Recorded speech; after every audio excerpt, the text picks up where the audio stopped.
शासकीय कर्मचाऱ्यांचा दर्जा आणि वेतन श्रेणीसाठी एकत्रित लढा देणे गरजेचे. कॉम्रेड शालिनी पगार यांचे प्रतिपादन. वैजापुरात आयटकच्या अंगणवाडी कर्मचाऱ्यांचा वार्षिक मेळावा संपन्न.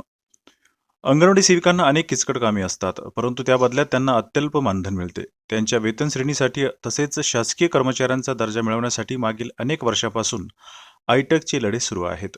हे लढे यशस्वी करण्यासाठी सर्वांनी एकत्रित येऊन आंदोलन करणे आवश्यक असल्याचे प्रतिपादन अंगणवाडी बालवाडी कर्मचारी युनियन आयटकच्या राज्य सचिव कॉम्रेड शालिनी पगार यांनी केले. त्या वैजापुरात महाराष्ट्र राज्य अंगणवाडी बालवाडी कर्मचारी युनियन आयटकच्या वार्षिक मेळाव्यात बोलत होत्या.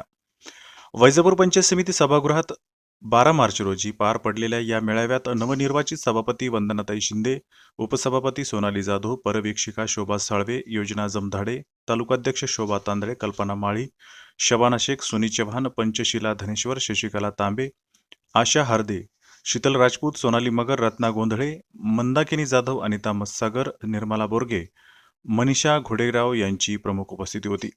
यावेळी आयटक युनियनच्या राज्य सचिव कॉम्रेड शालिनी पगारे यांनी उपस्थित अंगणवाडी सेविका व मदतनीस यांना मार्गदर्शन केले.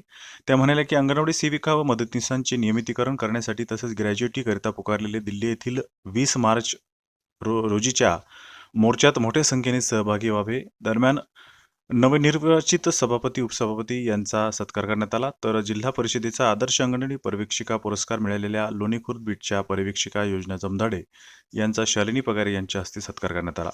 मेळाव्यासाठी शिऊर, खंडाळा, लाडगाव, पालखेड, लोणी खुर्द तसेच महालगाव विभागातील अंगणवाडी सेविका मदतनीस मोठ्या संख्येने उपस्थित होत्या. सूत्रसंचालन सुवर्णा पवार यांनी केले.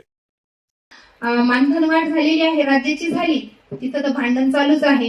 हायकोर्टाने आदेश दिलेले आहेत की अंगणवाडी सेविका ह्या मानधनी पदावर नसून म्हणजे त्या पूर्ण वेळ कर्मचारी आहेत, 6.5 तासांचं आपल्याला काम करावं लागतं. हायकोर्टाने आदेश दिलेला आहे की यांना ग्रॅच्युटी आणि पेन्शन लागू झाली पाहिजे आणि यांना वेतन श्रेणी म्हणजे सरकारी कर्मचारी 2-3 राज्यामध्ये, कर्नाटक सारख्या काही राज्यांमध्ये तो जो जी हायकोर्टाचे आदेश होते त्याची अंमलबजावणी झालेली आहे. त्या अंगणवाडी सेविकांना पेन्शन ग्रॅच्युटी त्यांनी दिलेली आहे.